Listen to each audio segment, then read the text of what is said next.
Rosalie, anong detalye nitong panawagan ng ilang mambabatas sa ICI?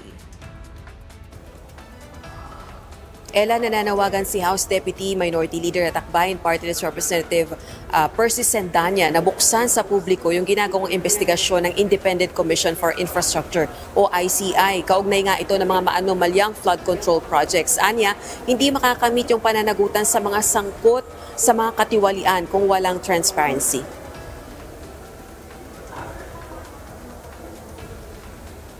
Anya, karapatan ng taong bayan na ninakawan ng bilyong-bilyong pisong halaga na mapanood ang mga proceeding ng ICI. Giit nito kaya nga may naganap na pangungulimbat dahil hindi transparent ang proseso ng budget mula sa Bicameral Conference Committee hanggang sa project implementation. Tanong pa nito, pati ba naman sa investigasyon walang transparency? Ganito rin ang apela ni Senador Kiko Pangilinan. Anya, hindi pinag-isipang mabuti ang desisyon ng ICI na pigilan ng publiko na i-monitor online ang proceedings nito. Pakiusap nito, buksan ang proceedings sa taong bayan at huwag pigilan ang nais ng publiko na malaman ang katotohanan.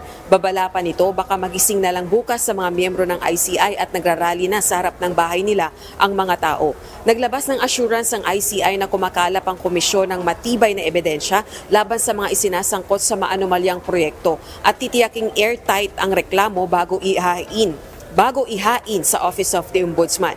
Gayunman, ayon kay Brian Keith Osaka, Executive Director ng ICI, umaasa itong mauunawaan ng taong bayan na kailangang repasuhing mabuti ng ICI ang mga issue at iniiwasan ang trial by publicity. Hindi rin anya papayagan ng ICI na gamitin ang investigasyon sa pamumulitika. Samantala, inihayag din ni Attorney Osaka na magkakaroon ng initial referral ang ICI sa Ombudsman para sa investigasyon at posible rin silang maghain ng criminal charges sa Office of the Ombudsman.